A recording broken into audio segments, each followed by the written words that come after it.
கிறிஸ்துவுக்குள் பிரியமான சகோதர சகோதரிகளுக்கு கர்த்தராகிய இயேசு கிறிஸ்துவின் நாமத்தில் ஸ்தோத்திரத்தை கூறிக்கொள்கிறேன். எல்ஷடாய் வேதாகம பயிற்சி மையத்தின் போதுமானவற்றுக்கும் அதிகமானவர் என்ற தியான பகுதியிலே உங்களை சந்திப்பதிலே நான் மிகுந்த மகிழ்ச்சி அடைகிறேன். நாம் கடந்த சில மாதங்களாக பிதாவின் சித்தம் என்ற தலைப்பின் கீழாக பல்வேறு காரியங்களை குறித்து நாம் தியானித்து கொண்டிருக்கிறோம். இப்போது அந்த பிதாவின் சித்தத்துக்குரிய காரியங்களை குறித்து நாம் தியானித்து கொண்டிருக்கிறோம். பிதாவின் சித்தத்திலே நாம் அநேக காரியங்களை கற்றுக்கொண்டிருக்கிறோம். அதாவது பிதாவின் சித்தம் என்ன, ஏன் அவர் நமக்கு ரட்சிக்கப்படவும் சத்தியத்தை அறிகிற அறிவை எல்லா மனுஷரும் எல்லா மனுஷரும் ரட்சிக்கப்படவும் சத்தியத்தை அறிகிற அறிவை அடையவும் அவர் சுத்தமுள்ளவராக இருக்கிறார் என்று பார்த்தோம். அப்போது அவரவர்கள் செய்கிற பாவத்தினாலே அவரவர்கள் ஆத்துமா சாகும் என்று பார்த்திருக்கிறோம். ஆனால் இந்த பாவ மன்னிப்பு, இந்த மனம் திரும்புதல், இவற்றுக்காக நாம் என்ன செய்ய வேண்டும் என்பதை குறித்து நாம் தொடர்ந்து பார்த்து கொண்டிருக்கிறோம்.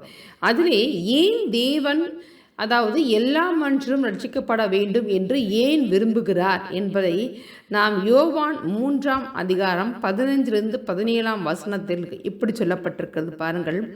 தன்னை விசுவாசிக்கிறவன் எவனோ அவன் கெட்டு போகாமல் நித்திய ஜீவனை அடையும்படிக்கு உயர்த்தப்பட வேண்டும்.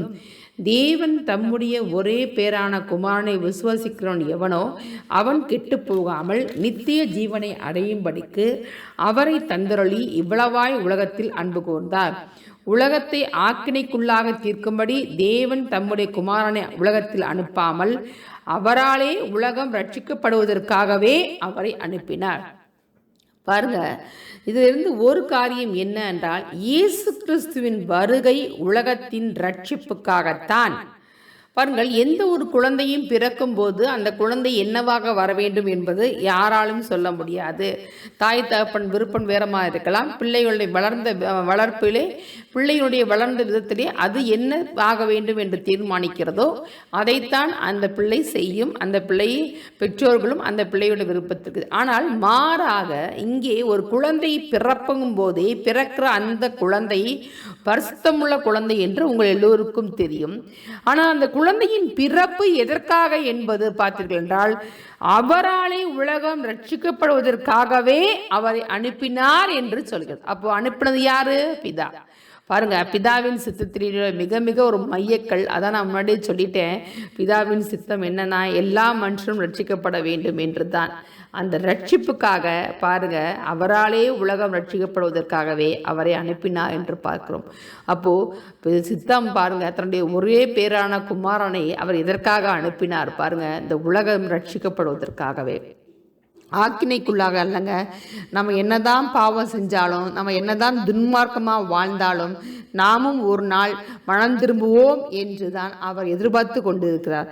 பாருங்க, அது மட்டும் இல்லை, தன்னுடைய குமாரனையே அவர் இந்த உலகம் ரட்சிக்கப்படுவதற்காகவே அனுப்பினார் மட்டுமல்ல. பாருங்க, ஏன் இதை சொல்ல வேண்டும்? நீங்கள் நினைக்கலாம், ஏன் இந்த கிறிஸ்தவர்கள், அதுவும் இந்த ஊழியக்காரர்கள், கிறிஸ்தவர்கள் எல்லாரும் கிடையாது, இந்த ஊழியக்காரர்கள் மட்டும் ஏன் மனம் திரும்பு, பாவத்திலிருந்து ரட்சிக்கப்படு, தேவனையை சார்ந்திரு, இயேசு கிறிஸ்துவை நோக்கி பார் என்று ஏன் சொல்ல வேண்டும் என்று பார்த்தீர்கள் என்றால், அவர் நானே வழியும் சத்தியமும் ஜீவனுமாய் இருக்கிறேன், என்னை அல்லாமல் ஒருவனும் பிதாவிடத்தில் வரான் என்று சொல்லப்பட்டிருக்கிறது. அப்போ பிதாவிடத்தில் போகணும் அப்படின்னா இயேசு கிறிஸ்து ஒருவர் தான் வழி. வேறு எந்த புனிதர்களோ அல்லது எந்த தலைவர்களோ அல்லது எந்த பெற்றோர்களோ உங்களை அங்கே பரலோகத்துக்கு வழிநடத்த முடியாது. உங்களை வழிநடத்தக்கூடிய ஒரே நபர் கர்த்தராகிய இயேசு கிறிஸ்து மட்டும்தான். அவரை நீங்கள் நோக்கி பார்த்து அவரிடம் உங்களை ஒப்படைத்தால் மட்டுமே நீங்கள் பரலோகத்திலே நித்திய காலமாய் வாழ முடியும். அதனால் நீங்கள் எந்த புனிதர்கள் மூலமாகவோ அல்லது எந்த தலைவர்கள் மூலமாகவோ அல்லது உங்களுடைய பெற்றோர்கள் உடன் பிறந்த இவர்கள் மூலமாகவோ நீங்கள் கர்த்தரிடத்திலே போய்விடலாம், பரலோகத்துக்கு போய்விடலாம் என்று நினைக்காதீர்கள். கர்த்தராகிய இயேசு கிறிஸ்து ஒருவரே. அவர் வழி நீங்கள் அறிந்து கொள்றதான் நாங்கள் எல்லோரும் இருக்கிறோம். பாருங்கள், அதற்காகத்தான் எங்களை அவர் இங்கே உருவாக்கி எங்களை இங்கே அனுப்பி இருக்கிறார். ஏன் என்று பார்ப்போம். பாருங்கள், ரோமர் 10:12-15 எப்படி சொல்கிறது? யூதன் என்றும் கிரேக்கன் என்றும் வித்தியாசமே இல்லை, எல்லோருக்கும் கர்த்தரானவர் தம்மை தொழுது கொள்கிற யாவருக்கும் ஐஸ்வர்ய சம்பன்னராய் இருக்கிறார். ஆதலால் கர்த்தரை நாமத்தை தொழுது கொள்கிற எவனும் ரட்சிக்கப்படுவான். பாருங்க, அவர் நாமத்தை தொழுது கொண்ட எவனும் ரட்சிக்கப்படுவான் என்று சொல்லியிருக்கிறது. நீங்க வேற ஒன்றும் பண்ண வேண்டாங்க. இயேசு கிறிஸ்து என் பாவங்களுக்காக மரித்தார், என் பாவங்களுக்காக தான் அவர் உயிர்த்தார் என்று நீங்கள் அதை விசுவசித்தாலே போதுங்க. அது மட்டுமல்ல பாருங்க, அவரை விசுவாசியாதவர்கள் எப்படி அவரை தொழுது கொள்வார்கள்? அவரை குறித்து கேள்விப்படாதவர்கள் எப்படி விசுவாசிப்பார்கள்? பிரசங்கிக்கிறவன் இல்லாவிட்டால் எப்படி கேள்விப்படுவார்கள்? அனுப்பப்படாவிட்டால் எப்படி பிரசங்கிப்பார்கள்? சமாதானத்தை கூறி நற்காரியங்களை சுவிசேஷமாய் அறிவிக்கிறவருடைய பாதங்கள் எவ்வளவு அழகானவைகள் என்று எழுதியிருக்கிறதே. பாருங்க, கர்த்தரை பற்றி நாங்கள் ஏன் சொல்கிறோம், எதுக்கு சொல்கிறோம் அப்படிங்கிறது தெரியுதாங்க. ஏன்னா அவர் விசுவாசியாதவர்கள் எப்படி தொழுது கொள்வார்கள்? கேள்விப்படலைன்னா எப்படி விசுவசிப்பார்கள்? பிரசங்கிக்கிறோம் இல்லாவிட்டால் எப்படி கேள்விப்படுவார்கள் அப்படின்னு சொல்லி இருக்குங்க. அப்போ இந்த பெரும்பாடுள்ள ஸ்திரீயை பற்றி உங்களுக்கு நல்லா தெரியும். அந்த பெரும்பாடுள்ள ஸ்திரீ தன்னுடைய வியாதி பாருங்கள், எல்லா வைத்தியரிடத்துலையும் போய் தங்களுடைய பணத்தை எல்லாம் செலவழிச்சும் கூட சற்றாகிலும் குணமடையாமல் இருந்தாங்கன்னு சொல்லப்பட்டிருக்குங்க.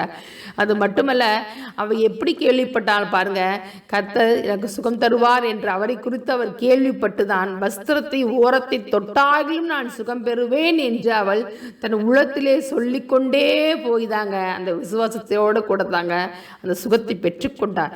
அதைத்தாங்க நாங்கள் சொல்கிறோம், தேவனை விசுவசிக்கிறதுக்கு நாங்கள் ஒரு கருவியாக, ஒரு தூண்டுகோலாக உங்களிடம் இருக்கிறோங்க. அப்போது தேவனை பற்றி நாங்கள் உங்களிடம் சொல்லும்போது உங்களுடைய இருதயம் கொழுந்து விட்டு எரியும் அல்லவா? அந்த எரிகிற அந்த விசுவாசத்தை தாங்க தேவன் அங்கே மெய்யாகவே அவர் அங்கே விருப்பப்படுகிறவராக இருக்கிறாருங்க. அப்போது இந்த காரியத்துக்காக தான் நாங்கள் தேவனை பற்றி சொல்கிறோங்க. அது மட்டுமல்ல, சில பேர் கேட்பாங்க, 2000 வருஷமாச்சு இயேசு கிறிஸ்து மரித்து, ஆனால் ஏன் இன்னும் வரவில்லை, ஏன் இன்னும் வரவில்லை, இதோ வருகை அதோ வருகை என்று 2ஆம் வருகையை பற்றி பேசுகிறார்களே, ஆனால் ஏன் இன்னும் உங்கள் ஆண்டவர் வரவில்லை என்று அநேகர் கேட்டுக்கொண்டிருக்கிறார்கள். அவர்களுக்கான ஒரு பதில் என்ன தெரியுமா? 2 பேதுரு 3ஆம் அதிகாரம் 9ஆம் வசனம் இப்படி சொல்கிறது, தாமதிக்கிறாய் என்று சில எண்ணுகிறபடி கர்த்தர் தமது வாக்குத்தத்தத்தை குறித்து தாமதமாய் இராமல் ஒருவரும் கெட்டு போகாமல் எல்லாரும் மனம் திரும்ப வேண்டும் என்று விரும்பி நம்மேல் நீடிய பொறுமை உள்ளவராக இருக்கிறார். பாருங்க, எல்லோரும், ஏன்னா பிதாவுடைய சித்தம் என்னங்க? எல்லாரும் ரட்சிக்கப்படணும், சத்தியத்தை அறிகிற அறிவை அடையணும். இது 2 தாங்க. இதுதாங்க மனிதனுடைய முழுமையான வாழ்க்கையினுடைய தத்துவமே. அப்போது நம்ம எல்லாருமே ரட்சிக்கப்படணும் மட்டுமல்லங்க, ரட்சிப்பு மட்டுமல்ல, சத்தியத்தை அறிகிற அறிவு. இந்த சத்தியத்தை அறிகிற அறிவு இருந்தாலே போதுங்க, நம்ம பாவத்துக்குள்ளாக போக மாட்டோம், துன்மார்க்கத்துக்குள்ளாக போக மாட்டோம், தரித்திரத்துக்குள்ளாக இல்லாமைக்குள்ளே போக மாட்டோங்க. அவரை முழுமையாக நான் அறிந்து கொண்டோம் என்றால் நாம் விசுவாசத்திலே சிறந்தவர்களாகவும் ஜெயம் கொண்டவர்களாகவும் இருப்போங்க. அதனால தாங்க தேவன் அவர் தாமதிக்கிறார் என்கிறது இப்போது தெரிந்து கொள்கிறாங்க. இந்த நேரத்திலே நான் ஒரு நபரை குறித்து இங்கே நான் சொல்ல விரும்புகிறேன். பாருங்கள், இந்த பிதாவின் சித்தம் எவ்வளவு அருமையானது தெரியுமா? இந்த சித்தம் இருக்கிறதேங்க, இந்த பிதாவினுடைய மனது இருக்குது அல்லவா, அவருடைய இருதயம், உள்ளம். இந்த உள்ளம் எப்படிப்பட்ட உள்ளம் என்று தெரியுமா உங்களுக்கு? அதை குறித்து அந்த உள்ளம் எப்படிப்பட்ட உள்ளம் என்பதை நான் உங்களுக்கு காட்ட விரும்புகிறேன். அதற்கு பழைய ஏற்பாட்டிலே ஒரு நபருடைய வாழ்க்கையை நம்ம இங்கே பார்க்க போகிறோங்க. இந்த நபர் யாருன்னு பார்த்தீங்கன்னா மிக மிக பராக்கிரமசாலி. பாருங்க, தேவன் அவருடைய பிறப்பை குறித்து முன்குறித்தே வைத்திருந்திருக்கிறார். அப்படிப்பட்ட ஒரு பராக்கிரமசாலி செய்த ஒரு பாவத்தின் நிமித்தமாக எப்படிக்குள்ளான ஒரு நிலைக்கு உள்ளானான். ஆனால் பாவம் செஞ்சோன்னு ஆண்டவர் கைவிட்டாலும் கூட அவர் நோக்கி பார்க்கும்போது என்ன நடக்குதுன்னு பார்த்தீங்களாங்க. இப்போ நம்ம அந்த காரியத்துக்குள்ளே போவோம், அந்த நபரை பற்றி தெரிஞ்சுக்குவோம். அந்த நபருடைய வாழ்க்கையை நீங்கள் பார்த்தீங்கன்னா உங்களோட மனது மாறுங்க நிச்சயமாக. அந்த நபருடைய வாழ்க்கையை நீங்கள் குறித்து தியானிச்சிங்கன்னா எப்பேற்பட்ட பொல்லாத வழிகளையும் நீங்கள் விட்டு விலகி ஓடிடுவீங்க. ஏன்னா தேவன் உங்களை பலப்படுத்த வல்லவராக இருக்கிறார். நம்ம இப்போ பார்க்கலாமாங்க. நியாயாதிபதிகள் 13ஆம் அதிகாரத்துக்கு நம்ம போவோங்க. இந்த பழைய ஏற்பாட்டிலே நியாயாதிபதிகள் அப்படிங்கிற ஒரு அதிகாரம் மிக மிக, அதாவது தேவன் அந்தந்த சமயத்திலே மக்களே, அதாவது பிரச்சனைகள் இருந்து பகைஞருடைய கைக்கிருந்து மீட்டு கொள்ளத்தக்கதாக தேவன் அப்போது சில நியாயாதிபதிகளை எழுப்பிக் கொண்டே தான் இருந்தார். அப்படிப்பட்ட ஒரு நியாயாதிபதியாக இங்கே நாம் காணப்போகிறோம். அப்படிப்பட்ட ஒரு விசேஷித்ததான ஒரு கிருபையை கொண்டு ஒரு வரத்தை கொண்ட ஒரு நபரைத்தான் நாம் இங்கே பார்க்க போகிறோம். 13ஆம் அதிகாரத்திலே பார்த்தீர்கள் என்றால் இங்கே பார்த்தீங்கன்னா கர்த்தரின் பார்வைக்கு, அதாவது இஸ்ரவேல் புத்திரர் மறுபடியும் கர்த்தரின் பார்வைக்கு பொல்லாப்பானதை செய்தபடியால் கர்த்தர் அவர்களை 40 வருஷம் அளவும் பெலிஸ்தியர் கையில் ஒப்பு கொடுத்தார். பாருங்க, தேவ பிள்ளைகள் தேவனை விட்டு விலகி அருவருப்பான காரியங்களையும் பொல்லாப்பான காரியங்களையும் செய்ததன் நிமித்தம் தேவன் கோபம் கொண்டு 40 வருஷம் பெலிஸ்தர்கள் கையிலே அவர்களை ஒப்பு கொடுத்தாராம். அப்போ ஒப்பு கொடுத்துட்டு மட்டும் எனக்கு என்னன்னு போலங்க, அந்த ஒப்பு கொடுத்துல அவங்களை விடுவிக்க அங்கே ஒரு ரட்சகரை அங்கே அனுப்புகிறார். பாருங்க, யாருன்னு பாருங்க. அப்போது தான் வம்சத்தனாகிய சோரா ஊரான ஒரு மனுஷன் இருந்தான். அவன் பெயர் மனோவா. அவன் மனைவி பிள்ளை பெறாத மலடியாயிருந்தார். கர்த்தருடைய தூதனானவர் அந்த ஸ்திரீக்கு தரிசனமாகி அவளை நோக்கி, இதோ பிள்ளை பெறாத மலடியான நீ கர்ப்பம் தரித்து ஒரு குமாரனை பெறுவாய். ஆதலால் நீ திராட்சை ரசமும் மதுபானமும் குடியாதபடிக்கு தீட்டானது ஒன்றும் புசியாதபடிக்கு எச்சரிக்கையாயிரு. நீ கர்ப்பம் தரித்து ஒரு குமாரனை பெறுவாய். அவன் தலையின் மேல் சவரங்கத்தி படலாகாது. அந்த பிள்ளை பிறந்தது முதல் தேவனுக்கென்று நசரனாயிருப்பான். அவன் இஸ்ரவேலை பெலிஸ்தரின் கைக்கு நீங்களாக்கி ரட்சிக்க தொடங்குவான் என்றான். பார்த்தீங்களாங்க, எப்படிப்பட்டதான ஒரு அருமையான காரியம் பாருங்க. அவன் கர்த்தருக்கென்று நசரனாய் இருப்பான் என்று சொல்லி இஸ்ரவேலை பெலிஸ்தரின் கைக்கு நீங்களாக்க ரட்சிக்க தொடங்குவான் என்று சொல்லி அங்கே சிம்சோனுடைய பிறப்பிற்கான காரணமும் அவன் எப்படிப்பட்டதான காரியங்களை செய்வான் அதற்கான தயாரை அங்கே தயார் செய்கிறார். பாருங்க, அந்த தேவ தூதனானவர், கர்த்தருடைய தூதனானவர் அங்கே தரிசனமாகி சொல்கிறார். அப்போ நசரேயனாக இருப்பான் என்று சொல்லிவிட்டார். அப்போது அந்த ஸ்திரீ தன் புருஷனிடத்தில் வந்து, தேவனுடைய மனுஷன் ஒருவர் என்னிடத்தில் வந்தார். அவருடைய சாயல் தேவனுடைய தூதரின் சாயலை போல மகா பயங்கரமாக இருந்தது. எங்கிருந்து வந்து என்று நான் அவரிடத்தில் கேட்கவில்லை. அவர் தம்முடைய நாமத்தை எனக்கு சொல்லவும் இல்லை.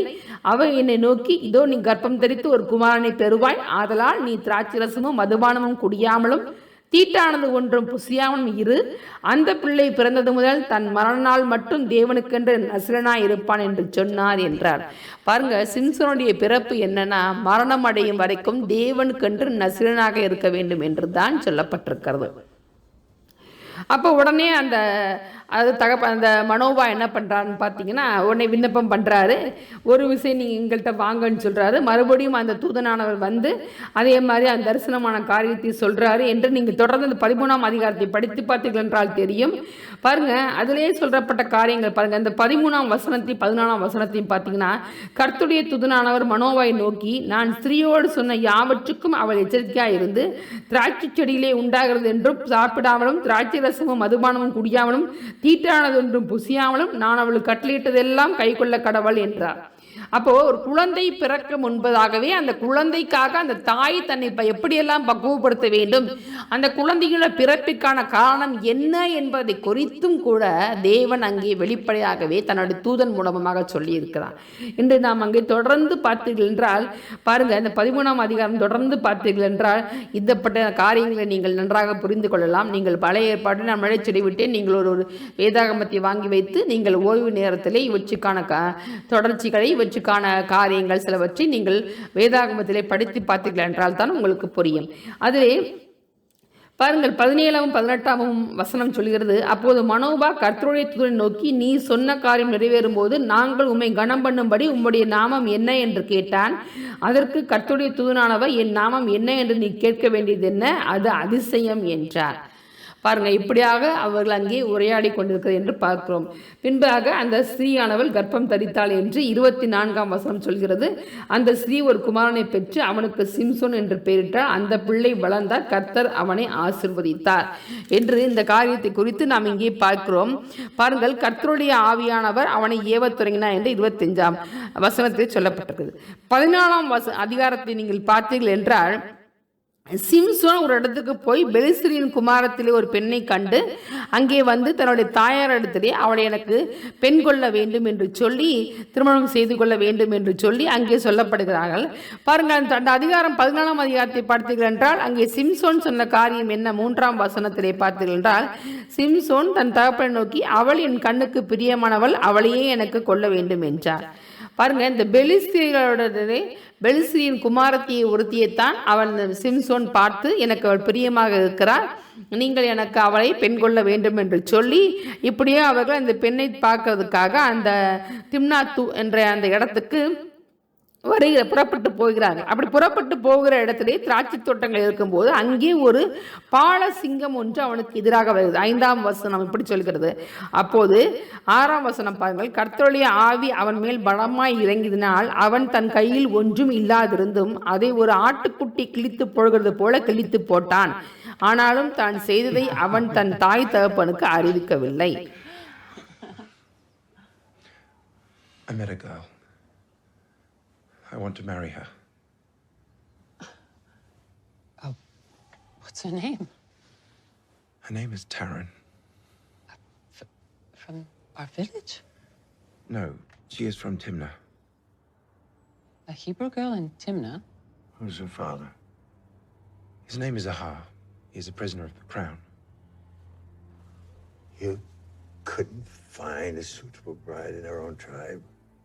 Instead, you choose a daughter of the enemy? You lost your mind? I'm not trying to shame you, father, or you, mother. You have no idea the brutality and the horrors they've brought on us. She is not like them. She is different. We are their slaves. If you marry her, you will bring shame and dishonor to this family.